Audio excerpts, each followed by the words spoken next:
Hi, my name is Josie. This is my spooky showsy. Hey everyone, and welcome to I'll Come on Josie. It's me, Josie, and you are here for another spooky Saturday. Wait a second. Not Force Friday. Give me a moment. Let me get myself better prepared. So, on today's Spooky Saturday, we're talking about women in horror television.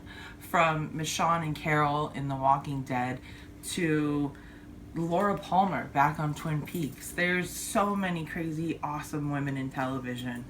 Not even in the whole traditional sense of, oh, she's a badass. There could be women that play with your mind. There could be women that are senseless victims, right? Over and, or are they really? Who killed Laura Palmer? But there's so many dynamic women in horror television, and a lot of them are underrated. And so I'm bringing on a few of my friends, and over the next two episodes of Spooky Saturday, we're going to discuss some of our favorites. And I'm even going to talk about Miss Beautiful Dana Catherine Scully, because sci-fi horror, I'll talk about her wherever I want, because Scully is queen. So the first character we're going to talk about is Vanessa from Penny Dreadful, played incredibly by Ava Green, who actually is finally getting the recognition she deserves for this just crazy role on Penny Dreadful. And to talk about her and kind of give some of the backstory of Vanessa and just the importance of this role, I brought in one of my nearest and dearest and incredibly talented friends, Amelia. So, Amelia, take it away and talk to us about Miss Ava Green and Vanessa Ives, please. Hi there, my name is Amelia, and I'm going to speak about Vanessa. I'm going to speak about Penny Dreadful and Vanessa Ives because who else can tell you about how great Vanessa Ives is than my insane gay ass? So, a little introduction. Penny Dreadful takes place in the 1890s in Victoria-era London, and it's set between our world and what is known on the show as the demi-monde, which is this half world between what we know and what we feel. A lot of the characters on the show come from the classic horror literature that was written at the time, like Dr. Frankenstein and Dorian Gray. And there are also witches and werewolves and possessions, the latter playing a huge part in Vanessa's role on the show. Now, this genre normally does nothing for me because with well done horror, I get scared, and I don't take pleasure in watching things that scare me. Yet, with poorly done horror, I don't appreciate the gaudiness of the product. But I'm a filmmaking student, and I watch a lot of movies. And I hold movies and television up to a high standard because I view film and television as art. So, it's unfortunate that I have let my own personal preferences get in the way of letting the horror genre be a part of this conversation. So, why did I get into Penny Dreadful? It's because Ava Green was attached to it. I'm a huge fan of hers. I think she's immensely talented as an actor, and sadly, because of our fucked up sexist society, there's been only a few roles of hers that have really showcased her talents. Everything else just plays into this mass-produced image of hers. So I was really skeptical of Penny Dreadful before I saw it. I thought it was going to be one of these, like, oh, look, we have this hot, sexy actress, and it's a genre show on this cable network, and we're trying to sell it to you guys. But you know what? I was proven wrong. The show really excels at showing Ava's talents because of the writer-creator of the show, John Logan. John Logan is a really talented screenwriter and playwright. He wrote the screenplays for Gladiator, The Aviator, Hugo, Skyfall, Spectre. He also wrote the 2010 Tony Award-winning play Red. He's really talented, and he loves Ava. Like, he's a huge fucking fan of hers, and it's amazing to see. He refers to her as his muse, and, like, that's incredible. And there's a real sense of camaraderie and respect in their relationship. Like, when John wrote the role of Vanessa, he wrote it for only Ava in mind. And when he came to her with the role, they spent months developing this character, even up to the early production process. And every day when John gets on set, he first shows up to Ava's trailer and like talks to her about the show and the character, and like this this relationship is so unique. It's really wonderful to know that a creator of a show has such faith and respect and love for his leading actor, and it really shows through on the screen. What makes Vanessa interesting to me is the dynamic between her relationship with religion, her relationship with sex, and her relationship with love, and how they play a part of her trying to find herself. Vanessa is in a constant search of her true self, and she's also in a search of how her religious upbringing can help her find that. It's really unique that for once we can see a character not using religion as a crutch, but as a way to figure out who they really are within. And, this is apparent from the get-go. The very first time we see Vanessa on the show, she's praying. She's in black. It's creepy. She's speaking in Latin, and she's praying very hard in front of a crucifix. And as her prayers become more erratic, she starts sweating and her eyes go rolling back into her head, she starts to hear this demonic voice calling to her. And the scene really sets up this invitation for us to figure out what's going to happen next, to leave our preconceived notions behind. Because we see that Vanessa is unable to use religion to stop the demons, and not only are they calling to her, she listens. Sex plays a huge part of Vanessa's life. Vanessa struggled as a child between her faith and curiosity.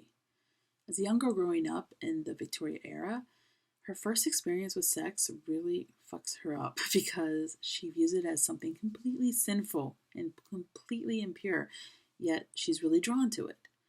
As she matures into adulthood and has experiences of her own, that's when the corruption comes into place, because she's receiving pleasure for something that she grew up thinking was completely sinful, and that leaves her vulnerable to the demons that call her. So her purity of being is in this constant struggle with her desires, and her sexual encounters are manifestations of the battle that she's in. And, she's not able to pray that away.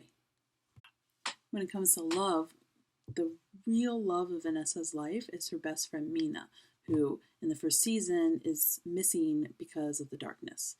And Vanessa's mission to save her is because she's in love with her, and she admits it on the show. Yet this love is sensual but not sexual. It's something that's pure to her. So, the intimacy is something that Vanessa loves, but she struggles between love and lust and jealousy and admiration, and this leads her again to be vulnerable to evil. Vanessa is an enigma because of the way that she teeters between the good and the bad that she's drawn to. It's never clear because Vanessa's loyalty is within herself, and not as selfishness, but as a way to protect herself. She welcomes the struggle, but hates the torment she doesn't choose. And, I see myself in Vanessa, and that's why I think that she's a great character. She has the softness of a pure soul, but yet the hardness of a woman with experience. She carries the innocence of a woman in an uptight time and an environment, and she's clever and, well brought up, and she deals with, terror of her torment, and, I think that's a part of everyone. For such a repressed time in society, Vanessa is a really modern character. Her view is of pure curiosity and acceptance of how the world that she lives in works, and, she puts more importance on the soul rather than the appearance. In a lot of ways, I think that we should strive to be more like her.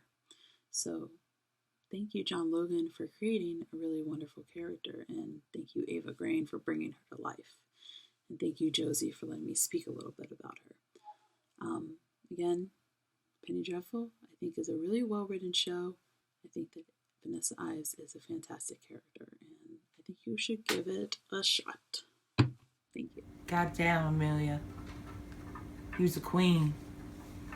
Bless you, my child, and thank you for your incredible, awesome words on Ava and Vanessa. And now I bring on my dear friend Whitney, who has been on the episode before. She's one of my spooky experts. She's also one of my Star Wars experts. She's amazing. And she's going to talk to us about one of the most incredible characters I feel could be in television history, Miss Lana Winters from American Horror Story Season 2, Asylum. I I mean, I have a tattoo for Lana. I'm tough, but I'm no cookie. Sarah Paulson herself wrote it. I love this character. Most American Horror Story fans love this character. She's incredible, and I mean, what is American Horror Story at this point without Sarah Paulson? So, I mean, Whitney, when I think of this character, I honestly think of my dear friend Whitney, and she's like kind of like my own personal Lana Winters, my little Lana banana, and there's no one better to talk about her. So take it away, Whit. Hey everybody, it's Whitney again. The wonderful Josie asked me to come back and actually speak about Lana Winters, who happens to be my favorite character of all time, portrayed by the incomparable Sarah Paulson. So, Lana Winters, mercilessly ambitious, intelligent, self-aware, and overwhelmingly brave. Lana Winters suffers more than any other character, ever. And she ultimately suffers from becoming a depersonalized version of herself. And in the beginning, she is absolutely striving for greatness. She is making moves towards becoming a goddamn plucky reporter. But that is quickly thrown away. She's quickly reduced to nothing. She essentially becomes a body with absolutely no rights. I consider Lana Winters to be an extremely important character in the horror genre, as well as just especially with television horror, because she's so completely compelling. And it's through her ambition, her bravery, and her refusal to hide who she truly is. And in the end, her plans for revenge. Lana Winters shines like a true cinema star. And once getting started, Lana is absolutely unstoppable. She wants people to pay for their crimes. And she never stops until justice is ultimately served.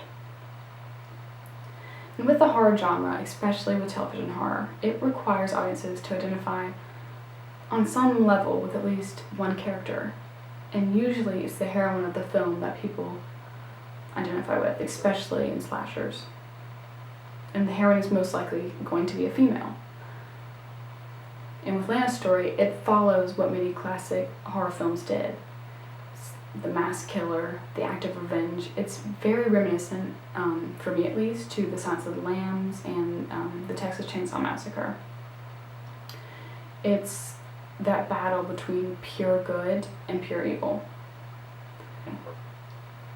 And the Art of Asylum paves way for opportunities to affect the hearts, the minds, and the souls of people who simply can't understand what Lana is going through.